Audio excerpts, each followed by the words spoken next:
Marcos capítulo 5, do 21 ao 43.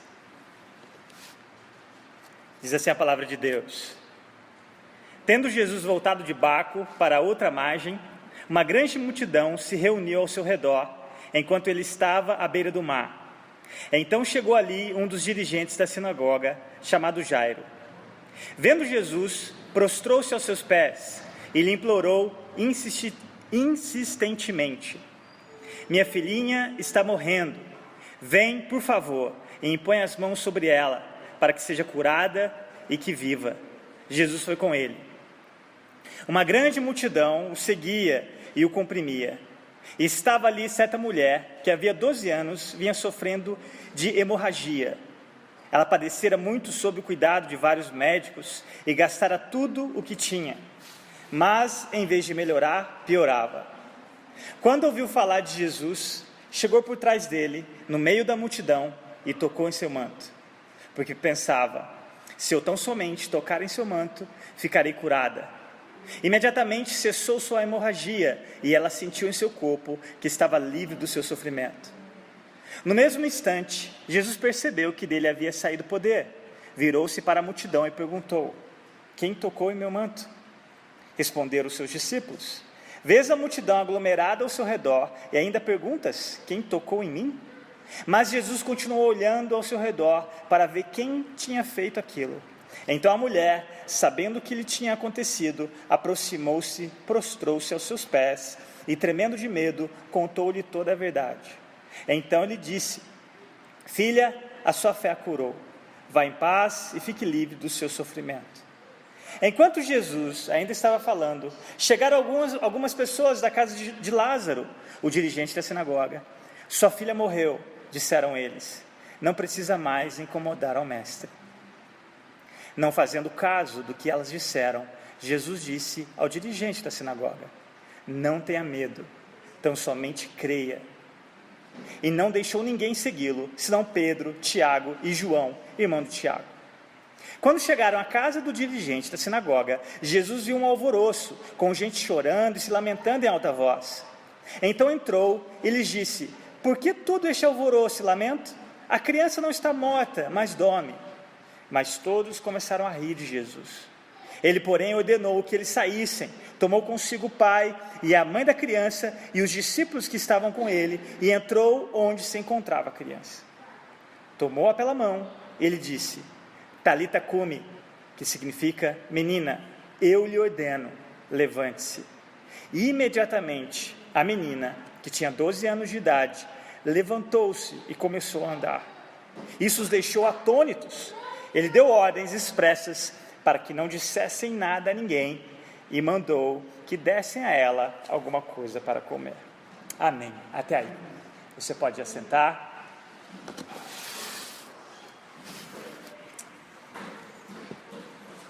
Jesus comumente estava rodeado por multidões, mas nem todas as pessoas o buscavam pelo que ele era, mas simplesmente pelo que ele poderia fazer por elas.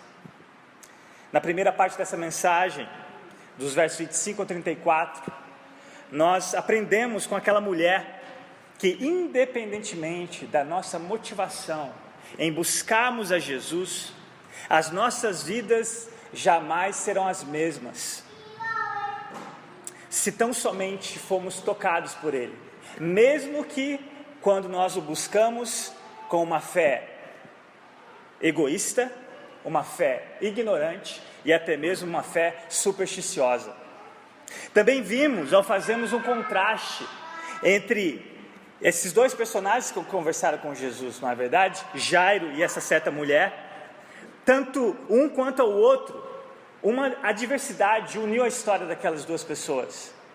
Duas doenças, a segunda que acabou numa morte, mas duas histórias separadas durante 12 anos. E nós vimos que tanto um quanto o outro necessitavam manifestar a fé no mesmo Senhor, independente de quem elas fossem ou independente daquilo que elas tinham.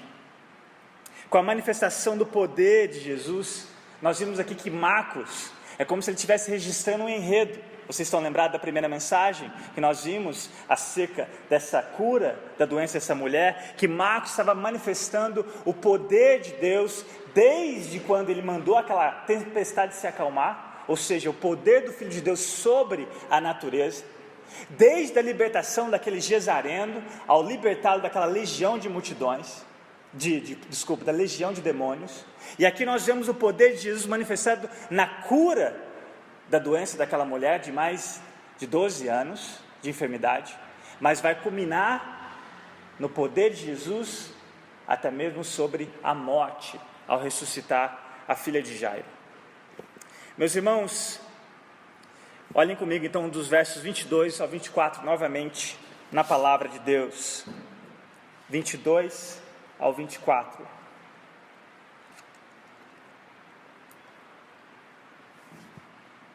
Então chegou ali um dos dirigentes da sinagoga, chamado Jairo. Vendo Jesus, prostrou-se aos seus pés e lhe implorando insistentemente: minha filhinha está morrendo. Vem, por favor, e impõe as mãos sobre ela, para que seja curada e viva. Jesus foi com ele. Em contraste da primeira mensagem, onde nós vimos uma mulher na multidão de maneira anônima, não querendo ser conhecida, muito menos pelo problema que ela carregava, que cerimonialmente falando era impura, não deveria ter saído de casa. Em contraste com esse primeiro personagem, nós vemos aqui 4 vezes, não sei se vocês perceberam, 4 vezes a palavra dirigente da sinagoga. Ou seja, Jairo era uma pessoa pública, uma pessoa de prestígio, e com certeza, quando esse homem vai até Jesus, se prostra, a multidão para. E ele se prostra e faz um pedido a Jesus. Detalhe, Jairo não é amigo de Jesus. Jairo, até então, como um dos responsáveis pelas sinagogas, se você olhar no capítulo 1 de Marcos, vai ver que Jesus havia sido chamado de herege numa sinagoga. Estamos vendo aqui alguém que não tinha uma fé quanto nós esperaríamos que esse homem, dirigente da sinagoga, manifestaria, mas pelo contrário, nós vamos ver que ele também precisa ser lapidado na sua fé, que nós vimos nas 3 características do primeiro personagem: uma fé egoísta, uma fé desinformada e uma fé supersticiosa. Aqui eu quero que vocês atentem comigo em uma fé imatura de Jairo. Ele não é melhor do que aquela mulher no quesito de fé, não pensem nisso. E aqui ele se prostra diante de Jesus, que, o contrário daquela mulher, até então tinha gastado todos os seus recursos. Jairo havia tentado também todas as formas possíveis para que a sua filhinha voltasse a ter a saúde completa, e até então nenhum recurso valeu. Mas ele vai até Jesus e faz esse pedido de maneira insistente. Olha o versículo 35. Enquanto Jesus ainda estava falando, chegaram algumas pessoas da casa de Jairo, o dirigente da sinagoga. Sua filha morreu, disseram eles. Não precisa mais incomodar o mestre. Na primeira parte do versículo 24, nós vimos que Jesus não hesita. Ele atende o pedido de Jairo, vai com Jairo até a sua casa. Jairo talvez gritando, pedindo para aquela multidão que o comprimia, abrissem espaço para Jesus, porque cada segundo era necessário. E o tempo ali era precioso para aquele pai desesperado. E a multidão, sem dúvidas, atrapalhando, o curso até a sua casa. E nós vimos na semana passada que aquela multidão para. Jesus, por assim dizer, parou o ônibus. Agora se coloquem na posição de Jairo. Nós vimos da última vez a posição daquela mulher, mas agora se coloquem na posição de Jairo. Jairo tem pressa.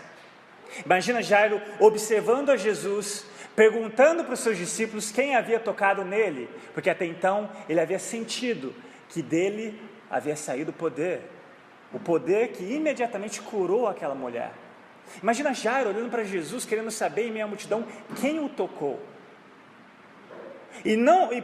Sem dúvida ele chegou com esperança, porque até então nós vimos na semana passada que a insistência de Jesus era fazer com que aquela mulher saísse do anonimato, para que não só servisse de exemplo para os seus discípulos, para a multidão que ela havia acabado de fazer, mas para ouvir aquela declaração de Jesus, do qual ela recebeu infinitamente mais do que só a cura física, mas a salvação da sua própria alma. Mas aqui Jesus também queria usar aquela mulher para fortalecer a fé do próprio Jairo.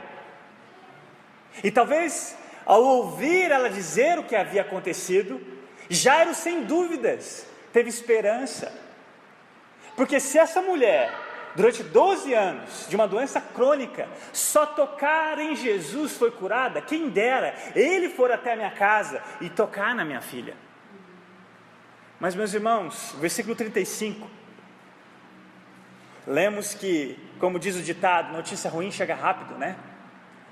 Versículo 35, enquanto Jairo, observando Jesus, conversando com aquela mulher, enquanto ele ainda conversava, declarava aquelas palavras, que a tua fé te salvou, vai em paz, de repente ele ouve que até então a sua esperança foi tão rápida quanto aquela má notícia havia chegado aos seus ouvidos.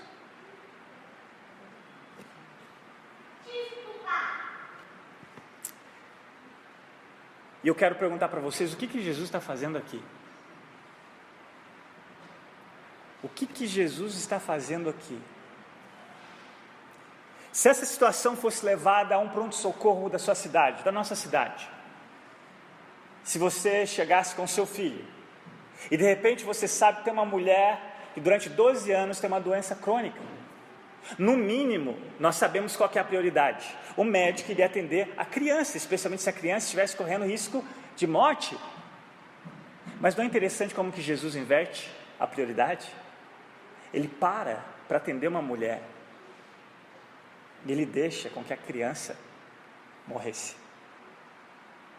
Humanamente falando, se nós estivéssemos nessa circunstância, num pronto-socorro dos nossos dias, seria um péssimo médico, não é verdade? Mas Jesus aqui faz o que o Evangelho costuma fazer muito bem. Ele inverte as nossas prioridades, inverte os nossos valores. Ele faz com que o nosso mundo fique de ponta cabeça, porque aquilo que talvez para você tem de grande valor, para Deus não tem valor algum. E aí você aprende a valorizar aquilo que humanamente falando não tem valor algum, porque diante de Deus tem um grande valor. E aqui Jesus, ao inverter essa prioridade, olha o versículo 36, a reação de Jesus quanto àquela má notícia. Não fazendo caso do que eles disseram, Jesus disse ao dirigente, olha que interessante, Marcos substituiu o nome de Jairo pela posição dele. Disse ao dirigente da sinagoga, não tenha medo. Então somente creia. A expressão no original dessa frase de Jesus é a seguinte: pare de ter medo e continue acreditando. De acordo com Lucas capítulo 8, versículo 50, uma passagem paralela a essa, além dessas palavras, olha o que Jesus acrescenta: ela será curada. Normalmente os evangelhos falam de cura, uma cura integral, não só emocional ou física, mas especialmente espiritual. Ela será salva. Jesus não só diz, pare de ter medo e continue acreditando, ela será curada. Olha a ternura de Jesus aqui, meus irmãos, a compaixão de Jesus diante de um pai desesperado. Jesus simplesmente poderia ter esperado chegar até a casa dele e fazer o que nós sabemos que ele vai fazer, mas não.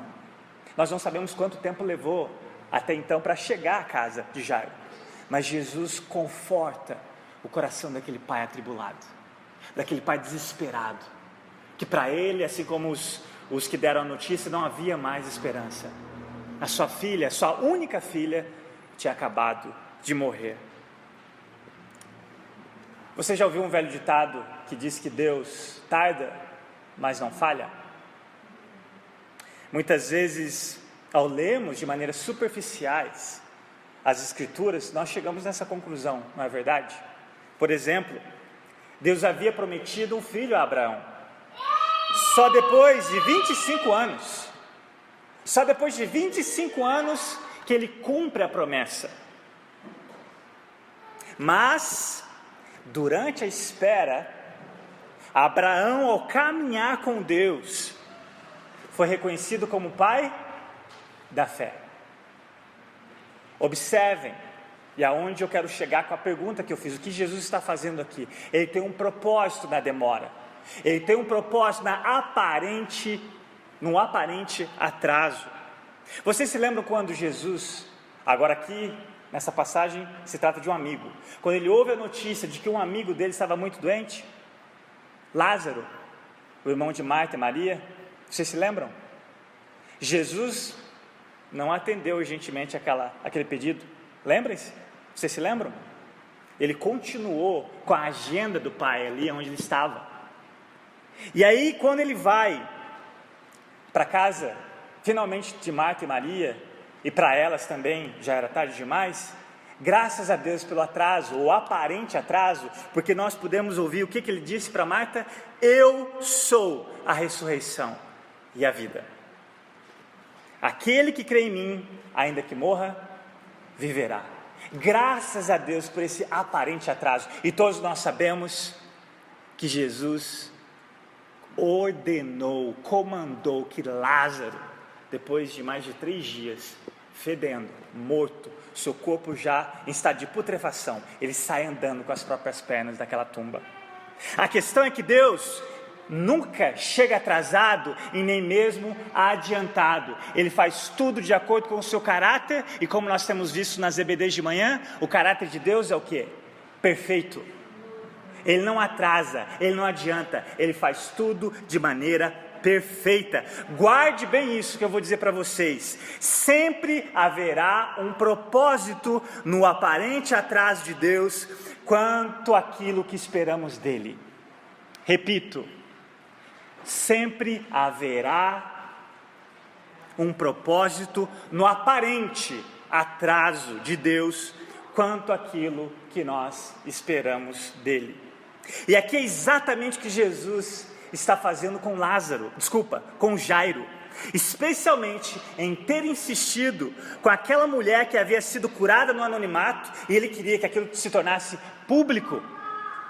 Cristo quer ir além com Jairo. Preste atenção, meus irmãos, ele desafia Jairo, que antes ouviu que uma cura havia sido restabelecida, no exemplo daquela mulher, mas ele quer que a fé dele vá além, que ele não só creia numa restauração de uma cura, mas em uma ressurreição. É isso que Jesus está fazendo com com Jairo. É isso que ele está fazendo com Jairo. Jesus, em sua infinita sabedoria, ele tinha um propósito de desenvolver radicalmente uma fé imatura de Jairo, daquele pai, naquele aparente atraso. Olha essa citação de Tim Keller acerca do desejo de Jairo ir até Jesus e esperar de Jesus a cura da sua filha, mas olha que interessante que Jesus também espera algo de Jairo, assim como ele esperou daquela mulher, que ela teve que sair do anonimato e professar sua fé pública. Abre aspas. Jairo veio pensando que teria que confiar em Jesus apenas o suficiente para voltar para casa, esperando de alguma forma a criança não morrer até chegar. Mas Jesus exigiu muito mais dele. Depois que a filha de Jairo morreu, por causa da aparente negligência do grande médico, Jesus olhou bem em seus olhos e disse: confia em mim. Bem, isso foi um teste de fé muito além de qualquer coisa que Jairo havia previsto. Fecha aspas. Lembrem-se do que nós vimos na semana passada. Normalmente, quando nós vamos em busca de Jesus, Ele nos dá infinitamente mais do que aquilo que havíamos buscado. Não foi o que aconteceu com aquela mulher? Jesus aqui está mais interessado em dar para Lázaro, não só a restauração completa da sua filha, mas fazer com que Lázaro tenha uma fé que ele jamais imaginou que teria nesse homem diante dele, no Filho de Deus encarnado. Jesus então faz o que? Despede aquela multidão, pega o pai, Pedro João e Tiago e vão até a casa de Jairo, verso 37. Olha o versículo 38 comigo. Quando chegaram à casa do dirigente da sinagoga, Jesus viu um alvoroço, com gente chorando e se lamentando em voz alta. Então entrou e lhes disse: por que todo este alvoroço e lamento? A criança não está morta, mas dorme. Mas todos começaram a rir de Jesus. Ele, porém, ordenou que eles saíssem, tomou consigo o pai e a mãe da criança e os discípulos que estavam com ele, e entrou onde se encontrava a criança. Para aí comigo no versículo 40. Observe esse alvoroço na casa de Jairo, esse evento fúnebre, fato de que a morte daquela criança realmente tinha acontecido. De acordo com a tradição judaica, mesmo os pobres, eles eram obrigados a terem pelo menos 2 tocadores de flauta e uma mulher chorando nos funerais, mesmo que aquela mulher não fosse parente de ninguém, para trazer esse ambiente fúnebre de perda, de dor, de lamento. E como nós sabemos, Jairo, por ser rico, tinha um grupo muito maior nesse sentido. Imagina o alvoroço daquela casa. E de repente Jesus repreende aqueles profissionais do lamento, por assim dizer. Ele repreende aquele grupo de pessoas, porque todo esse alvoroço e lamento, a criança não está morta, mas dorme. É claro que Jesus, ele estava bem ciente de que a filha de Jairo havia de fato morrido. Mas, vocês se lembram também, por isso que estou confundindo Jairo com Jairo, não é Lázaro com Jairo, vocês se lembram em João no capítulo 11, no versículo 11, Jesus respondeu de forma semelhante, quando ele ouviu acerca da morte de Lázaro. Vou ler para vocês, olha o que ele disse aos seus discípulos: nosso amigo Lázaro adormeceu, mas vou até lá para acordá-lo. E naquela ocasião, os seus discípulos também, assim como essa multidão, esse grupo lamentando, não haviam entendido aquela metáfora. E João nos explica, no versículo 12 ao versículo 15, o que Jesus quis dizer com Lázaro dormindo, que ele iria até lá para acordá-lo. Olha o que diz o texto, João 11, 12 ao 15. Seus discípulos responderam: Senhor, se ele dorme, vai melhorar. Jesus tinha falado de sua morte, mas os seus discípulos pensaram que ele estava falando simplesmente do sono. Então lhes disse claramente: Lázaro morreu. E observe que ele vai terminar dizendo: e para o bem de vocês, estou contente por não ter estado lá, para que vocês creiam. Mas vamos até ele. Jesus quis dizer, nesse contexto da filha de Jairo, no sentido de que aquela condição, para ele, não era irreversível. E as pessoas zombam de Jesus, ao absurdo do que eles ouvem, quando ele disse que ela estava dormindo, porque para eles até então a esperança havia acabado. A morte era irreversível. Tarde demais, Jairo. Você chegou tarde demais. E é por isso que eles zombam de Jesus. E aqui, de novo, diante dessas palavras do versículo 40, diante dessas gargalhadas, Jesus separa mais uma vez um grupo seleto.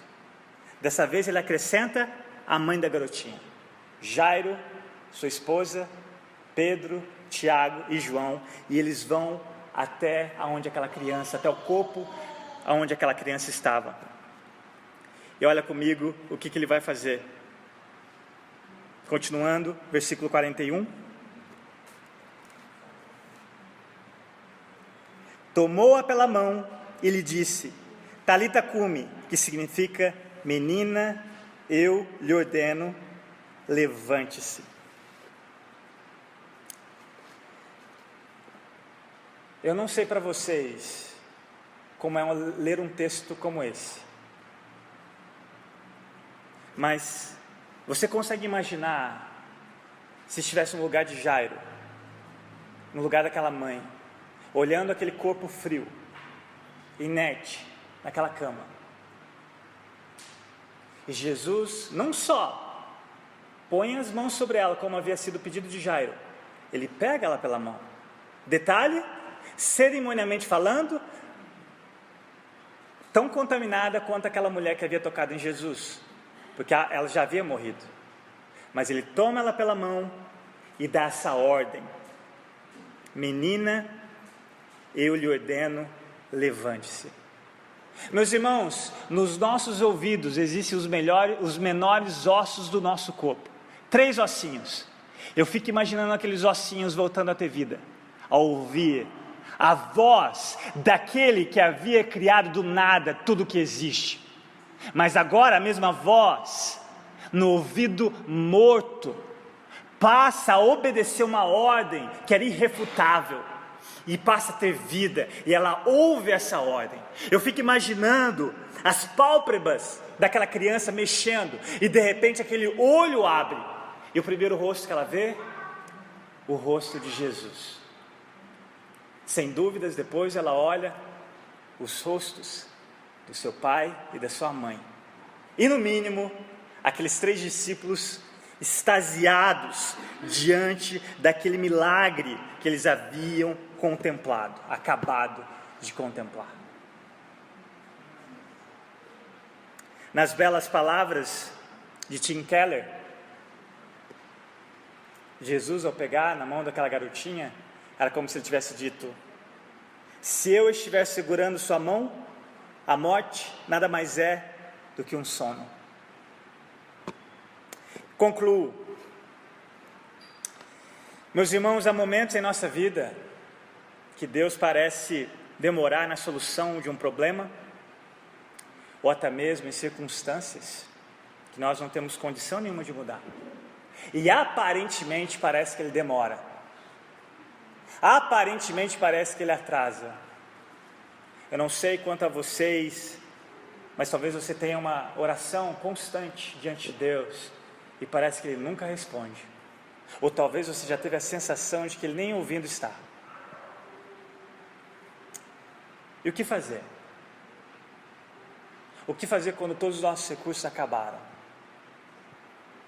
O que fazer quando as nossas circunstâncias parecem só piorar? O que fazer quando parece que de Deus só recebemos o silêncio? Sabe o que nós devemos fazer? Continuar confiando no caráter de Deus. Continuar confiando no caráter de Deus, revelado especialmente na pessoa maravilhosa do seu Filho. Como não confiar em um Deus tão poderoso, um Deus que acalma a tempestade, um Deus que traz esperança àquele sem esperança, como aquele Gesareno, possuído por uma legião de demônios, um Deus tão poderoso sobre a cura daquela mulher enferma, um Deus tão poderoso que até mesmo a morte não é tão forte. Como não confiar num Deus como esse? Como não confiar em um Deus tão amoroso, que deu infinitamente mais do que aquela mulher foi buscar, infinitamente mais do que aquele pai foi buscar? Você acha que com vocês é diferente? Não, não é diferente. Esse Deus não mudou, Ele continua o mesmo. Ele não muda, Ele não pode mudar. Se Ele mudar, Ele deixa de ser Deus. Não precisa ser nada acrescentado a Ele, e nada que pode ser tirado. Ele é perfeitamente o mesmo, perfeitamente bom. E nós temos aprendido acerca desse atributo divino, que é o amor de Deus, nas manhãs dos domingos.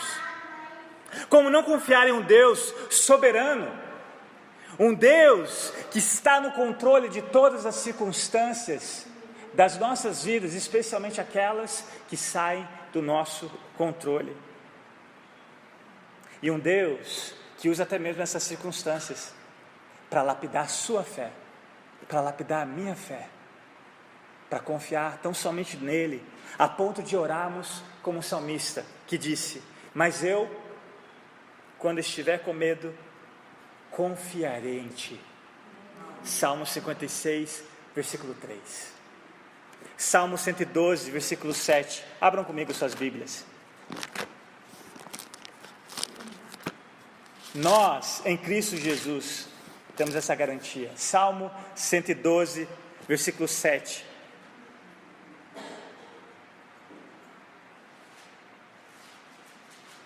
Na NVI diz assim: não temerá más notícias, seu coração está firme, confiante no Senhor.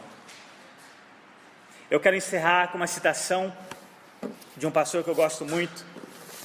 Ele disse o seguinte acerca da nossa fé em Deus, um Deus que é soberano. Um Deus que é soberano.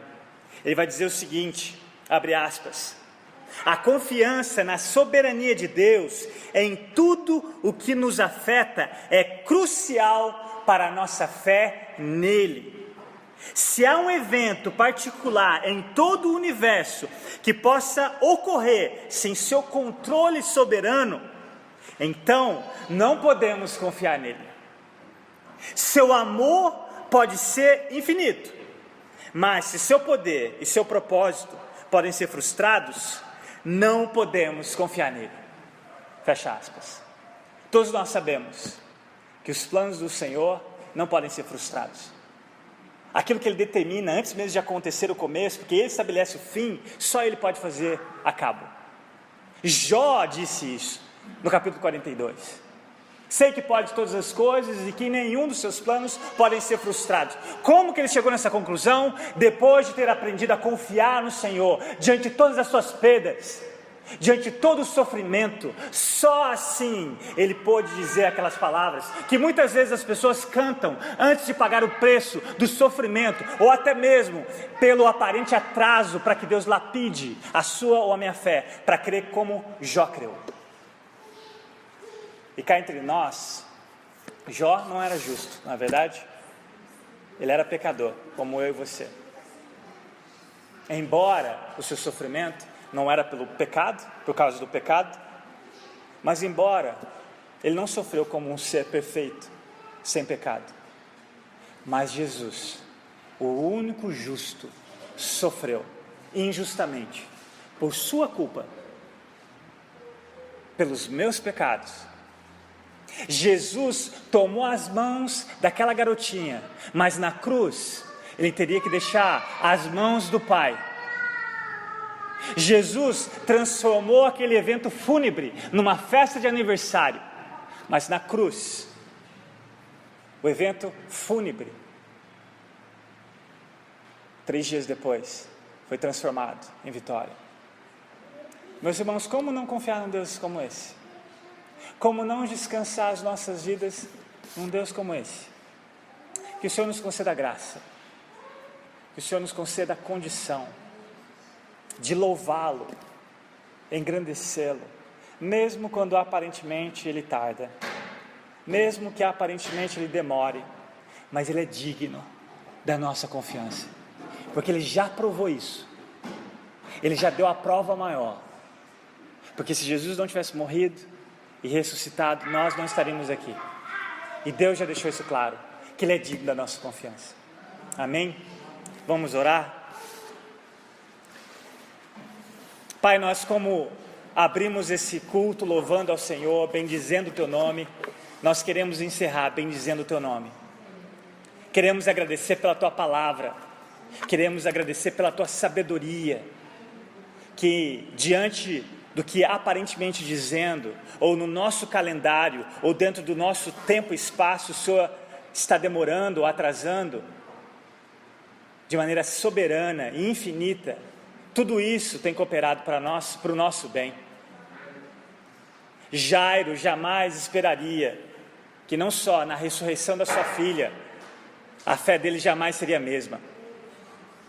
Pai, nós oramos, nos ajude, diante das circunstâncias que humanamente falando parece que não tem mais jeito, diante das nossas orações que talvez durante anos nós ainda não ouvimos resposta do Senhor.